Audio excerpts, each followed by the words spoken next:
Good evening, everyone.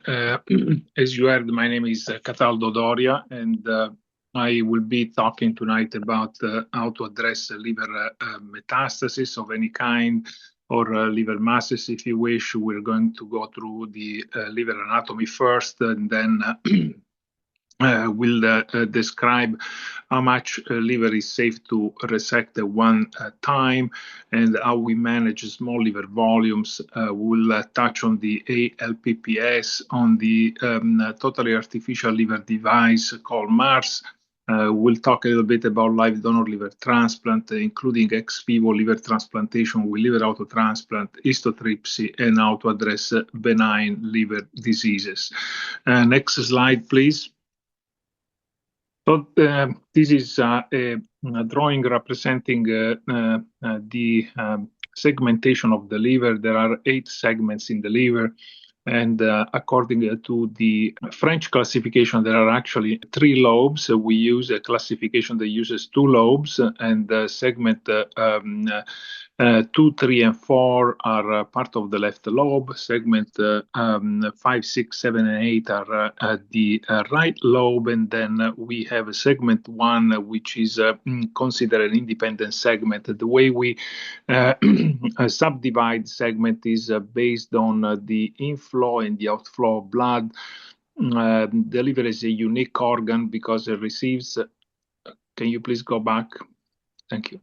It's a unique organ because it receives a dual blood supply. One blood supply comes from the intestine, and that is represented in blue in this particular drawing. And the second blood supply comes directly from the aorta, is deoxygenated blood, and comes in red, and is drawn in red in this particular slide. In order for any one of these segments to survive, there has to be an inflow of blood and an outflow of blood. And if you don't respect the anatomy of the liver segment, this liver segment itself will die. Next slide. So as you can see here, we can split the liver in 2 halves.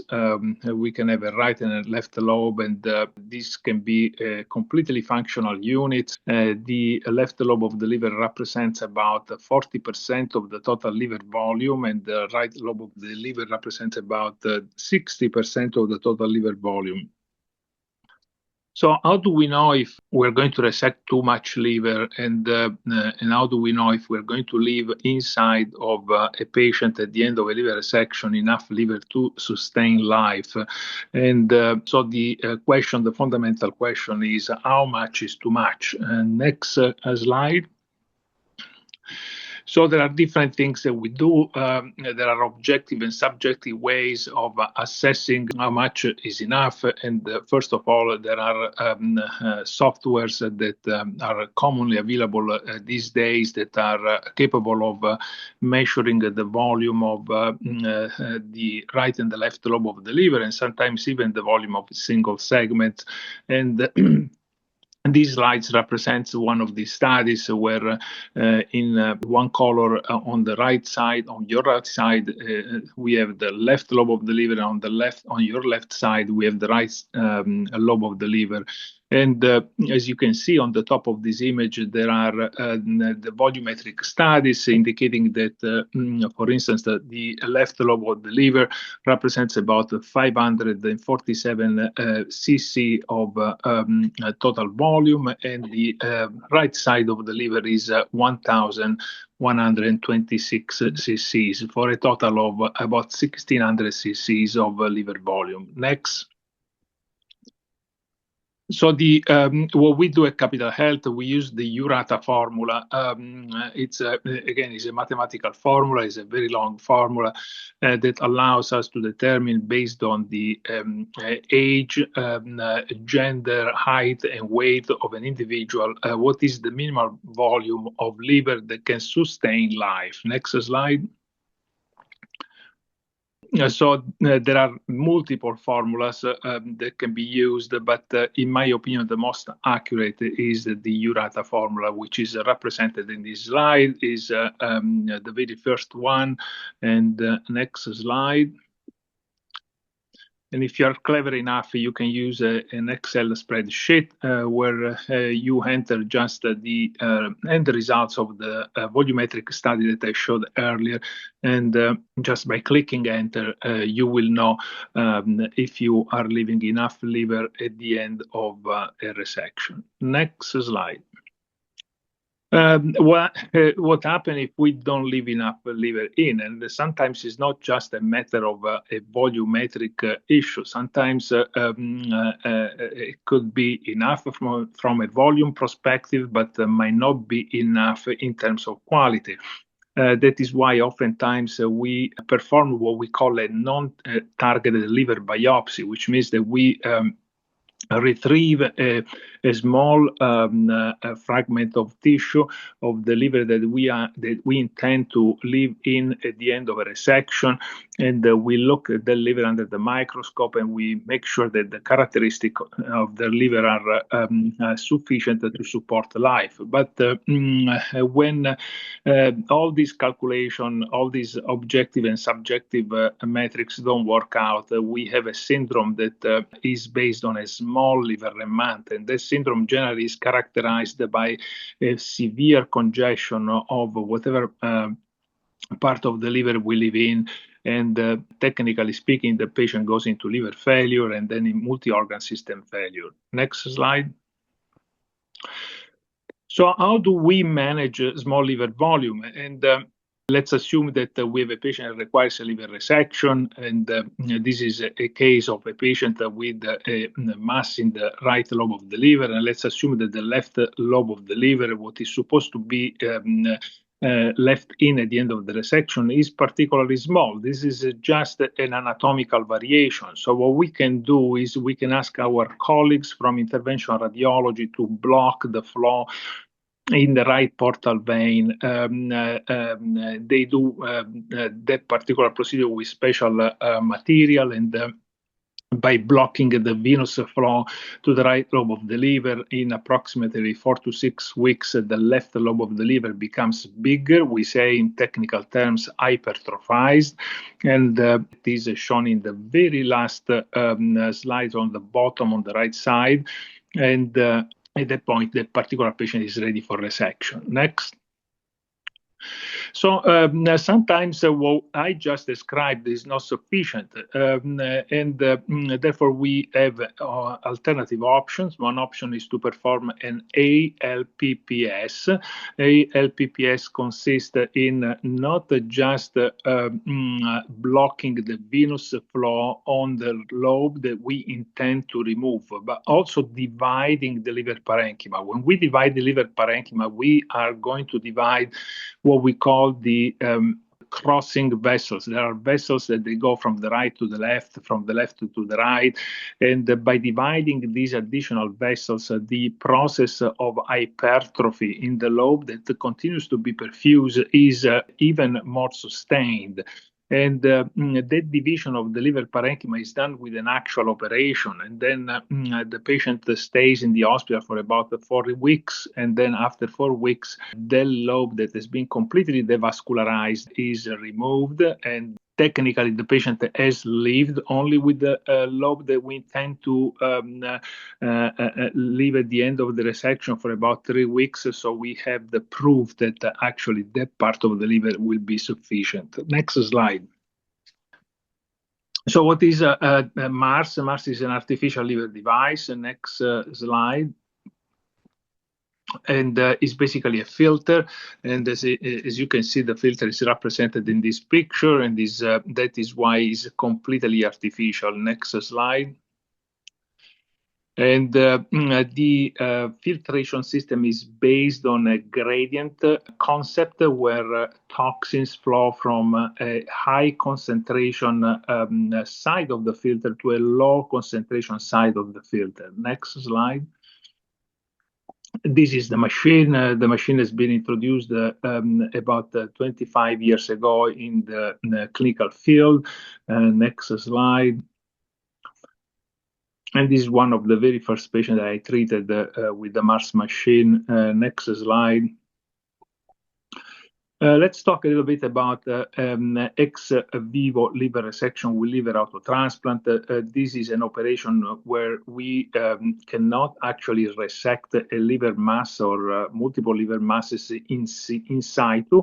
So what we do is we remove the liver from the body. The liver is chilled on a bench.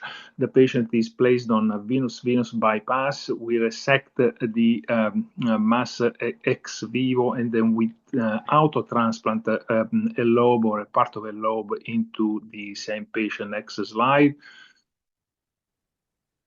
And how did we come up with this procedure? Well, we used our knowledge coming from live donor liver transplantation. This is an operation where we procure a liver lobe from a member of the family of a deceased person, and we transplant they'll procure the lobe into the sick individual. And this particular operation was first developed in Australia, however, was successfully scaled in the Orient. Next slide. And this is just an intraoperative picture showing the operation on the donor, where the donor is donating the right lobe of the liver. Next slide. And this is the picture taken at the time of a liver auto transplant. As you can see, there is no liver in the field, and that white area down in the bottom of the picture is the largest vessel in the human body, that is called inferior vena cava. The vessel has been reconstructed with the autologous material. Next slide. And this is a picture taken while the liver is chilled in ice. And this particular component of the operation is when we reconstructed the venous outflow of the lobe that we intended to auto-transplant. And the technique used is called the kilt technique, and we learned the technique in live donor liver transplantation. Next slide. And this is the lobe that has been auto-transplanted, and it looks perfectly viable. Next slide. Let's now switch gears and let's talk a little bit about histotripsy. Histotripsy is an FDA-approved treatment for liver cancer. It is based on ultrasound waves that are transformed into microbubbles, and the microbubbles are capable of destroying liver tissue, liver tumor with mechanical forces. There are no incisions. There is no radiation going from inside of the body or radiation going from outside of the body. There is no probes sticking in the liver. It's a completely non-invasive procedure, and can be paired with other treatment. Other treatment don't need to be interrupted when histotripsy is administered. So it's a very innovative technique to address liver cancer. Next slide. And this is a picture of the robot. As you can see, there is the patient on the bed, and there is the machine that generates the ultrasounds with the head, and there is a screen that allows us to follow the procedure while the patient is asleep. Next slide. There is a special membrane that is placed between the head of the robot and the patient, and that membrane allows the microbubbles to be delivered in the exact place where we intend to deliver the microbubbles. Next slide.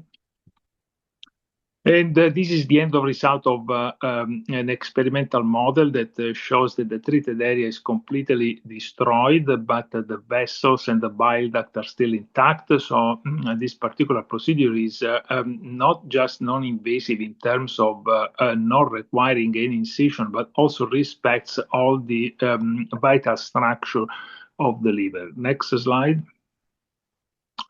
This technology is geared to treat not just liver but many other sites, and there are currently trials in this country and in Europe testing the machine on pancreas, on kidneys and prostate, but many other sites are intended to be treated in the near future. Next slide. Let's talk a little bit about benign liver masses, and I'm going to touch on hemangiomas, FNH, adenoma, and cyst. And I want to discuss very briefly what are the indications to treat these diseases surgically, because being benign, they might not, the vast majority of the time, they don't require any surgery, but in special circumstances, they do require to be surgically removed. Next slide. And this is a classic example of an hemangioma. An hemangioma is basically a mass is formed by blood vessels, and they have a characteristic appearance. A CT scan or MRI, when we give the contrast fills the mass from the periphery to the center, and that is a unique characteristic that allows us to perform a diagnosis, to obtain a diagnosis without a biopsy. Next slide. So what is an FNH and then an hepatocellular adenoma? These are two completely different lesions. However, they present more often than not in patients of female gender in the second and third decade of life. FNH and adenomas are different in the sense that adenoma are generally linked to the usage of oral contraceptive. Adenoma can burst, FNH don't burst. Adenoma can transform into cancer when they are 5 centimeter in maximum diameter and above, and they have different risk factors all listed in this slide. Next. And this is a characteristic FNH. In this particular situation, we don't require a biopsy because they have such a specific radiological signs. We have what is called a central scar. Every time we see a central scar, as you see at the very bottom of this slide, there is a mass. The mass is a central area that is darker than the rest of the mass. We call it central scar. And that is a pathognomonic sign of an FNH. Next slide. Why they have a central scar? Because there is an artery that flows into it, and it gives the particular appearance. Next slide. Adenomas have a completely different appearance. The cross-sectional imaging, they are hyper-intense, as you can appreciate in this particular MRI. Next. And there is a subdivision in that can be generated based on different genetics of the adenoma, and the adenoma that are a higher risk of developing into cancer are the ones that express what we call a beta-catenin. Of note, there is another subtype of adenomas that is called the inflammatory adenoma, which is more common in individuals that carry a fatty liver disease. Next slide. And this is an example of an adenoma that bled. This is a common complication of adenomas, as mentioned earlier. You can appreciate all these different characteristics inside of that rounded mass. All these different colors and appearances. Basically, it's just a big, large hematoma at different stages of reabsorption. Next slide. These are simple hepatic cysts. Hepatic cysts are inherited lesions of what that means is that patients are born with different type of condition. The most common, it's called biliary hamartoma, is a congenital malformation, is a pinpoint malformation that in some patients can grow to the point of developing into a cyst. The process of growing is secondary to episodes of bleeding inside of the cyst. Next slide. And this is a condition called polycystic liver disease. This is a genetically transmitted condition. It is an autosomic dominant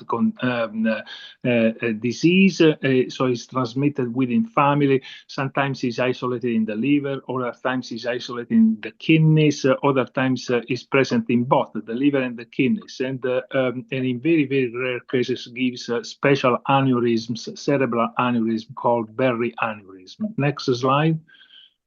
In extreme circumstances, patients with polycystic liver disease require liver transplantation. As in this case, this is a transplantation that I performed in 1996 at University of Pittsburgh Medical Center. The patient had a very, very large liver, and she was suffering from pain, and the liver was also completely dysfunctional. So we ended up giving her a new liver. Next slide. And just to give you an idea of the size of the liver, that's me in 1996, and I'm holding the liver. And just so you understand how big this organ was in this particular patient and how painful that had become. Next slide. So there are certain cysts that requires surgical attention, and these are the cystoadenoma. The cystoadenoma are characterized by what we call a complexity, a cross-sectional imaging of the abdomen. So these are not just a simple cyst, but there are septation inside of the cyst, so there is a solid mass. And cystoadenoma, generally speaking, they are at risk of developing in cancer, so we generally address these lesions surgically. Next slide. So let's talk very quickly about the management of benign tumors. Benign tumors get addressed surgically when they are symptomatic, and symptoms generally are is just one symptom, which is pain.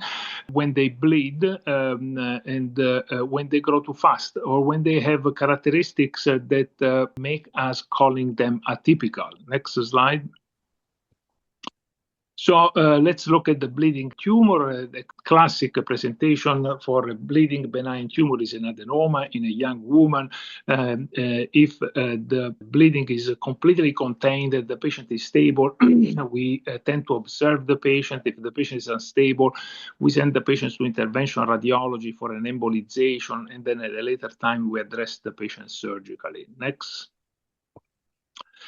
For a solitary symptomatic tumor, if we like to resect those, and if the tumor is a cyst, we like to remove completely the cyst wall. Just puncturing the cyst and aspirating the fluid is not effective. Actually, the procedure is characterized by a recurrence that is very close to 100% of the cases. So if you want to treat these lesions permanently, you really need to remove the completely the cyst wall, which is basically what produces the fluid that eventually causes the pain. Next slide. And for solitary asymptomatic tumors, we like to observe these patients. We have a special clinic at Capital Health, and where we put patients in follow-up, and they stay with us for a long, long time.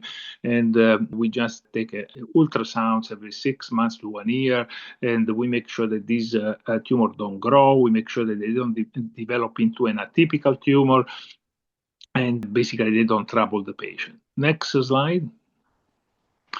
What do we do for multiple lesions? Oftentimes, these multiple lesions are throughout the liver, and in these cases, we can't do much. But if they are skewed towards one liver, then we can achieve a relief from symptoms by removing the section of the liver where the majority of the lesions are located. Next slide. So this concludes my presentation, and it was a pleasure and an honor being here, and I'll be happy to take any question, if any. Thank you, Marcia. Good evening, everyone. Can you hear me okay? Sounds good. Great. Okay. So the goals of today, I'm going to describe the connection between lifestyle, nutrition, and cancer risk.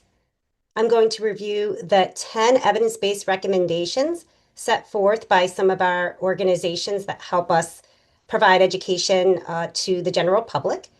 And as I'm going through this presentation, I invite everyone to self-reflect Think about what positive behaviors you will continue and what new behaviors, what new positive behaviors you're willing to adopt to help lower your personal risk of cancer. So it's important to take a pause here and understand that we can't necessarily prevent cancer, even though it's in the title of this presentation. There are certain things we can do to reduce our risk of cancer, such as not smoking, eating a healthy diet, achieving a healthy body weight. But there's no sure shot pill to ensure that you're not going to get cancer. Sometimes there's a spontaneous change in our DNA for which a cancer will grow. And so this is a note from the American Institute of Cancer Research, really just emphasizing that there are smokers who get lung cancer, and then there's healthy non-smokers who are diagnosed with this cancer. There are people who eat healthy, maintain a healthy body weight, get cancer, and then there's people who do just the opposite and don't get cancer. So while nutrition, healthy lifestyle is super important to reduce your risk, it's not a sure shot way to ensure that DNA changes will not occur, unfortunately. So the sources of the recommendations set forth today, I am referencing the World Cancer Research Fund. They are an international network of charities that help fund research globally, and a lot of their research is in regards to eating a healthy diet, um, nutrition, physical activity. The program is a globally trusted resource containing a database of nearly 12,000 papers with contributions of over 140 scientists in more than 17 different countries. And they partner and they share that research with organizations here in the US, such as the American Institute of Cancer Research. So we use this as our primary information when we're educating our patients. So this is a blueprint of nutritional tips and lifestyle tips to help reduce your risk of cancer. Like I said, I'll go through all 10 of them, starting with body weight. So maintaining a healthy body weight is one of the single most important things you can do to reduce your risk of cancer. Evidence suggests that people who fall into that overweight or obese category, holding on to extra fat, that essentially they're at increased risk. And we know there's a connection between 13 different cancers. So that includes cancer of the esophagus, multiple myeloma, kidney cancer, uterine cancer, ovarian cancer, thyroid cancer, postmenopausal breast cancer, liver cancer, gallbladder cancer, cancer of the upper stomach, pancreas, and colon and rectal cancer. There's also research undergoing to date that might indicate that being overweight or obese might increase of several other different cancers not shown in this picture today. So this is from the CDC. It's sex-specific trends in overweight, obesity, and severe obesity in adults, men and women aged 20 to 74 in the US. Surveying started in 1960. And so what we see here is that if we look at the dotted lines, that is our women. And if we look at the solid lines, that is our men.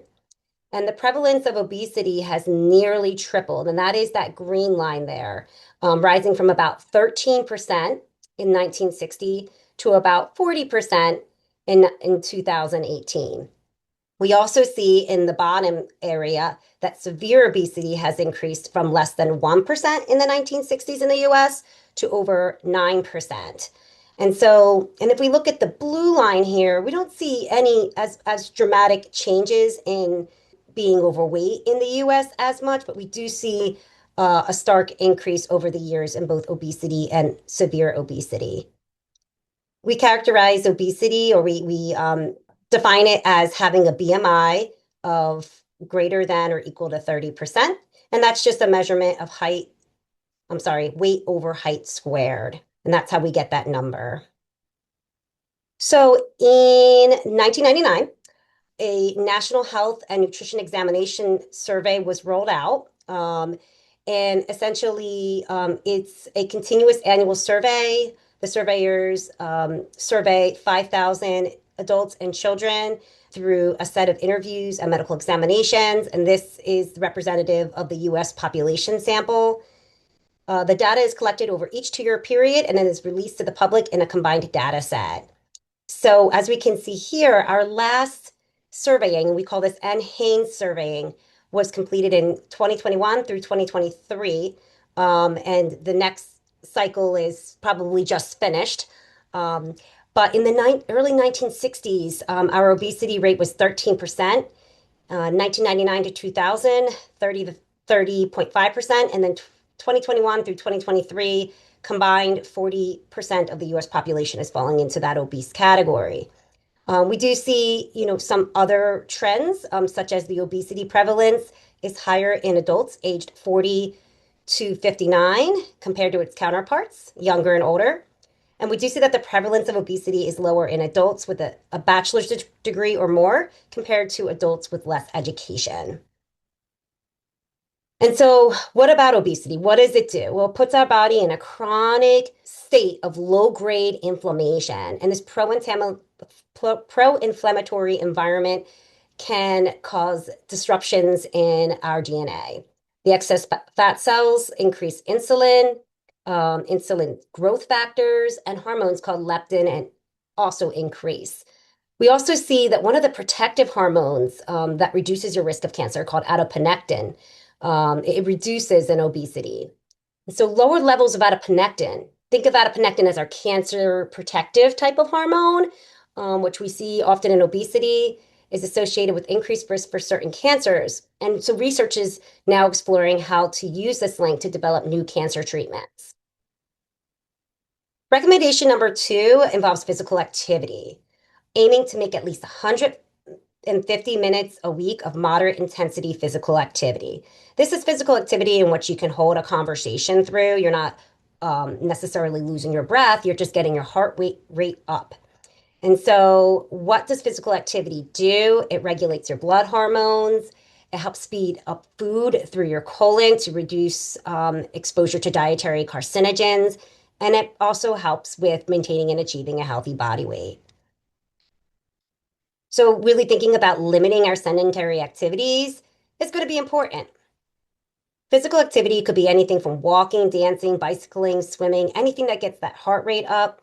And overall, to meet that goal of 150 minutes a week, aim for a goal of at least 30 minutes a day, most days of the week, to meet that goal. Eating a diet rich in plant-based foods can also be extremely helpful. This includes whole grains, fruits, vegetables, beans, lentils, nuts, and seeds.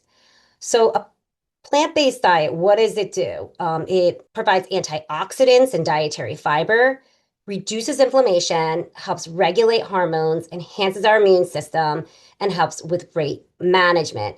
And there's a lot of different pathways that fiber can help us. It can help with our cholesterol levels, but high fiber foods take longer to digest. And so one will feel satisfied longer after, let's say, eating some brown rice versus white rice, for example. That fiber takes longer to digest. And that dietary fiber feeds our gut microbiome, the bacteria in our colon is involved in our immune system. And so that's why these plant-based foods are super helpful. And so when we think about a free radical, they are highly reactive, unstable molecules. Think of these as the cancer promoters. Free radicals can be hazardous to our body and damage our cell components over time. And so we really want to think about what's our defense mechanism for this? We know that our free radicals we see in pollution, cigarette smoking, but do we ever consider that nutrition is also a primary source of free radicals? So we really want to think about reducing our exposure to that. So when an antioxidant comes into contact with a free radical, damage to a healthy cell can be prevented. Think as the antioxidants in our diet from plant-based foods as our cancer protectors. We really want to reduce our cancer risk and boost survivorship. And so one of the ways that we do that is we think about how do we make those swap outs? How do we make those negotiations day to day to get more minimally processed plant-based fruits? So for example, snacking on fruits and vegetables instead of potato chips, or choosing whole wheat bread instead of white bread, or choosing a plant-based protein like beans, tofu, nuts, seeds, instead of your red and processed meats. So the new American Food Plate is actually a learning tool that the American Institute of Cancer Research has on their website. It emphasizes foods that reduce your risk of cancer and other chronic diseases. And the key takeaways to this teaching method is portion and proportion. Notice that we want to make at least 2/3 of our plate plant-based foods. And so the picture here looks like tomatoes, apple slices, quinoa, and the remaining 1/3 a lean protein. And that could very well be baked or grilled fish, baked or grilled chicken, eggs, and occasionally some red meat is okay. Plant-based foods contain naturally occurring plant chemicals. And these plant chemicals provide the plants with odor, color, and flavor. But these phytonutrients can enhance the chemical processes inside our bodies in helpful ways. So when we think about daily negotiations, and this is like one of the ones that I think a lot of people can relate to, burger and fries versus burger and salad. Your plate might not look perfect. That might be a white bun there, not a whole wheat bun, but you're making that negotiation sort of constantly throughout your day. What are you choosing to eat? With regards to whole grains, I keep saying that word and I want to make sure that we all know what that is. So, whole grains are a food that contains all three layers of the grain, the bran, the endosperm, and the germ. Now, in the refining process, the bran and the germ layer are removed, leaving just the endosperm, right? And so essentially by removing the bran and the germ, we're removing some of the fiber from the grain. We're removing some of the phytonutrients from the grain, some of the vitamins and minerals, and some of the fatty acids. We're left with a refined grain, which is just mostly carbohydrate with a little bit of protein. And then we enrich that grain with iron and B vitamins that were stripped during the processing. But we don't add in that fiber. We don't add back in those phytonutrients. And so this is how we get what's called an enriched refined wheat flour or an enriched refined grain. And when we see that word wheat, that doesn't necessarily mean that it's whole grain. We really want to look for that word whole because that means that all three layers are intact during the processing. Whereas with the refined grain, you're really getting just refined carbohydrate, simple carbohydrate, no fiber, and a little bit of B vitamins and iron. And so examples of whole grains include oatmeal, whole wheat bread, brown rice, bran cereal. Recommendation number 4, limit consumption of fast foods and processed foods that are high in fats, starches, and sugars. So we really want to, again, emphasize minimally processed vegetables, fruits, whole grains, and beans. Fast foods can be tempting and more convenient, but over time, eating that way can have negative impacts on your health and can lead to weight gain, which then in turn can increase your risk of cancer. Really focus on quality. You see here on the left, a lot of minimally processed whole grains, plant-based foods, but then on the right, what is in our food industry, right? Sugar, white bread, sugar sweetened, beverages. All these things contribute to extra caloric intake, which can lead to unintended weight gain and also can increase your risk of other comorbidities such as heart disease and diabetes. So limit consumption of red meat and processed meat. So no more than 18 ounces a week cooked by weight of red meats. And this includes beef, pork, and lamb. Pork does fall into that red meat category nutritionally. The nutritional definition of red meat is any meat derived from a four-legged animal. And so red meats are really high in something called heme iron, but large, high doses or high intakes day in and day out can really have effects on the lining of your colon. So red meat, decrease your intake. Eat little, if any, processed meats. Processed meats really can increase your risk of colorectal cancer and as well as stomach cancer. And this is because the processed meats contain something called sodium nitrite and sodium nitrate. And when these are ingested, this creates N-nitroso compounds, which can destroy the lining of your gut over time. So really be mindful of that when you see a cured meat product. So processed meat increases risk for colon cancer. And one of our international agencies for research on cancer actually grades processed meats as a group 1 carcinogen in a category the same as cigarette smoking, saying it's just as dangerous. And there's a probable, we know it causes cancer. So we really want to, if we do eat it, very occasionally, but really try not to.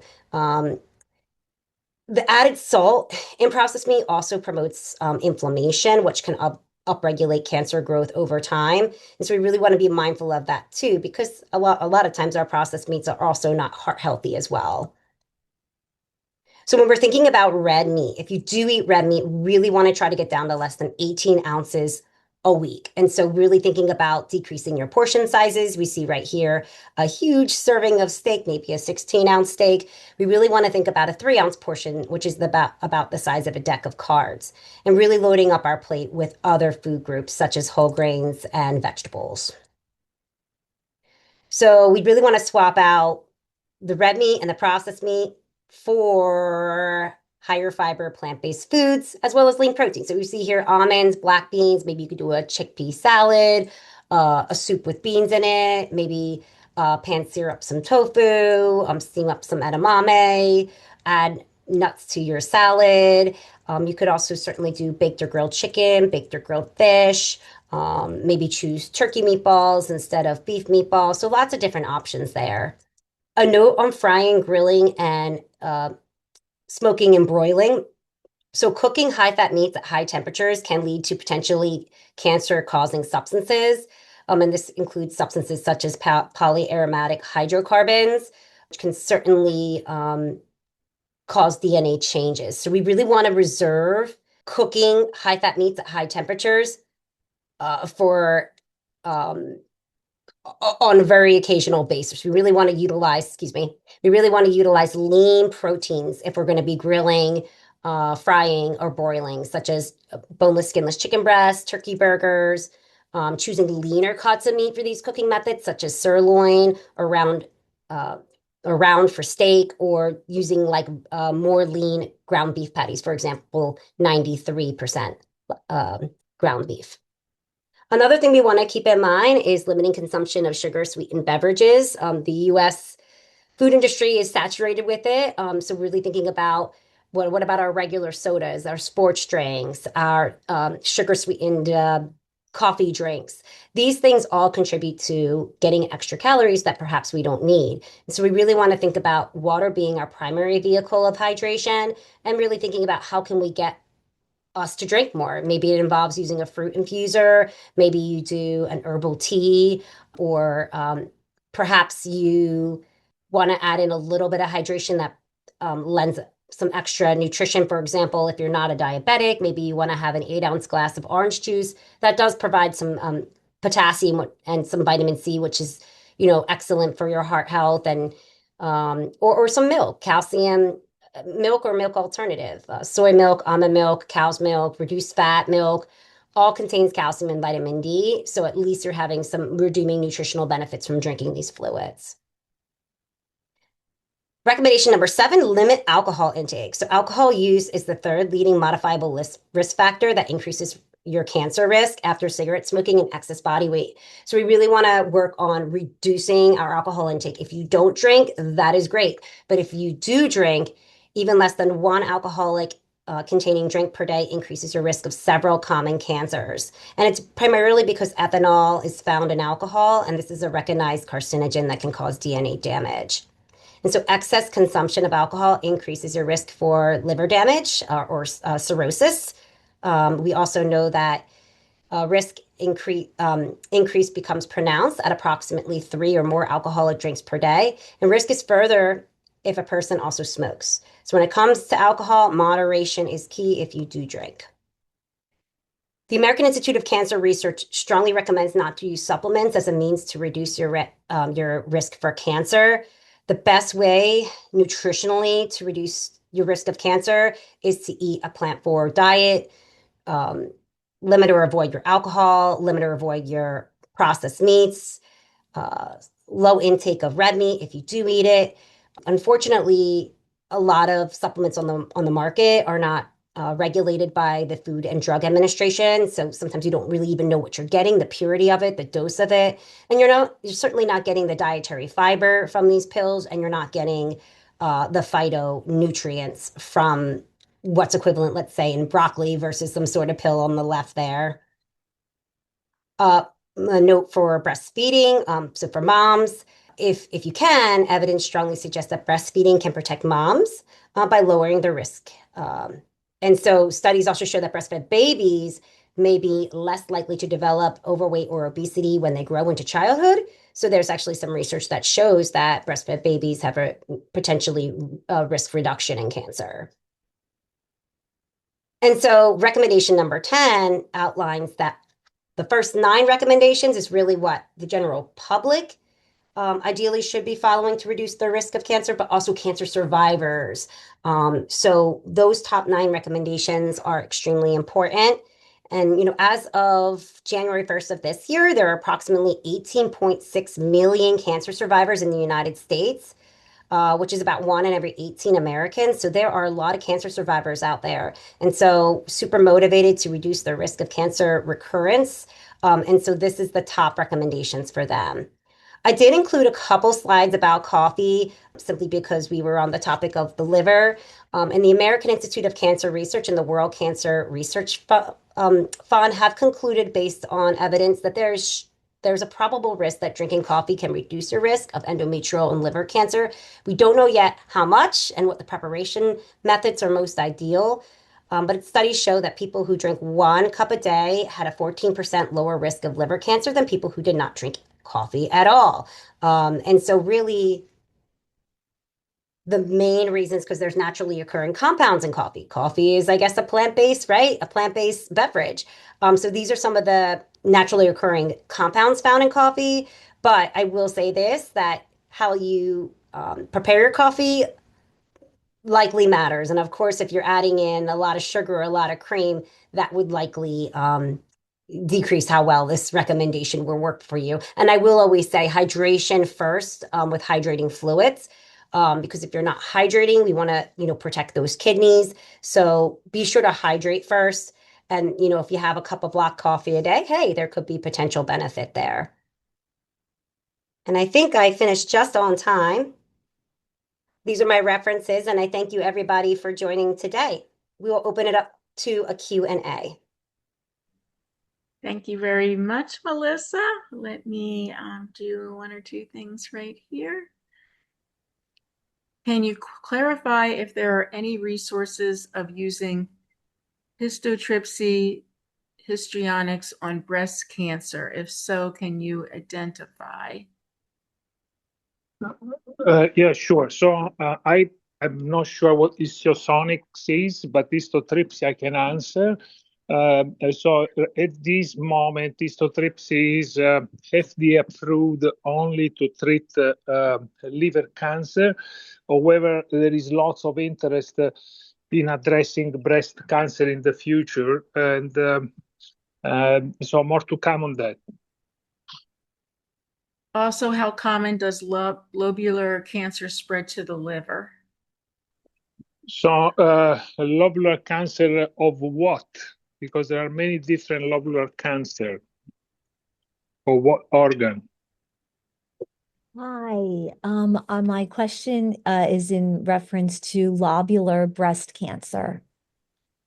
Oh yeah, lobular breast cancer can metastasize to the liver. Of note, every cancer can actually reach the liver.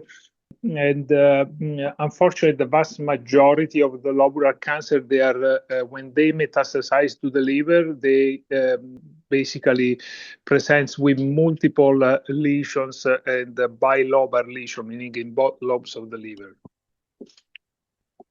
Can histotripsy still be done after Y90 anatase treatments on liver tumor? Yes, absolutely. Histotripsy can be done before and after, or together with all the modalities that have been quoted. What is the cancer risk of using Splenda? That would be for Melissa. Oh, Thank you. Hello. Yes, great question. So, Splenda, also known as sucralose, is one of the artificial sweeteners we can use. Doesn't have any calories. I have recently reviewed some literature that sucralose may cause some gut dysbiosis. One article even citing that even in small amounts, 48 milligrams a day or 4 Splenda packets. And by changing the gut microbiome, some of the bacteria that regulates our insulin can be changed in such a way that can potentially increase our sensitivity to carbohydrate intake. And so, in one study, what they looked at is they did an oral glucose tolerance test, and they found that at the beginning, before they had the patient have sucralose every day, they did an oral glucose tolerance test. And then they had the patient ingest 48 milligrams of sucralose a day for 10 weeks. And then they performed another oral glucose tolerance test at the end. And incidentally, they found that in the post-treatment phase, these patients had an 8% higher blood sugar level compared to the initial test. And so, particularly with blood sugars, we see that connection. I haven't seen any research to really say that uh, with that connection with cancer in and of itself. But certainly when we see that an artificial sweetener like sucralose might induce a gut change in your microbiome, there could be things that we're not seeing quite yet in research that we haven't yet, discovered. But it's definitely an interesting field to see that. And certainly there's other sweeteners out there naturally that might not affect your microbiome as much, namely monk fruit and stevia. Thus far, we haven't seen any negative impact on the gut microbiome with those sweeteners. Is herbal detoxing harmful for your liver? I don't recommend it simply because these herbal detoxes aren't regulated by the FDA. And we never really know the purity of those, herbal supplements and how much you're getting. And the concern is potential liver damage. So instead, we focus more on healthy diet, nutrient-rich diet, are the best ways to support normal liver function. This may be for Dr. Doria, so I'm going to ask you to unmute again, please. And then, is there a connection between Crohn's and liver cancer? My brother survived Crohn's, but died 20 years later from undetected and rapidly growing metastatic liver cancer. No, there is no known correlation between Crohn's disease and liver cancer. She said he previously had surgery for the Crohn's that removed 8 feet of lower intestines, but they were able to reattach the intestines together, lived normally until the liver cancer suddenly appeared. Okay, so I think you answered that. And then someone asked, how about stevia? I think you answered that, Melissa, that I guess there weren't studies. What was the? Absolutely, yeah. So stevia and monk fruit, we haven't really seen any studies yet that stevia or monk fruit changes the gut microbiome. So generally safe to consume.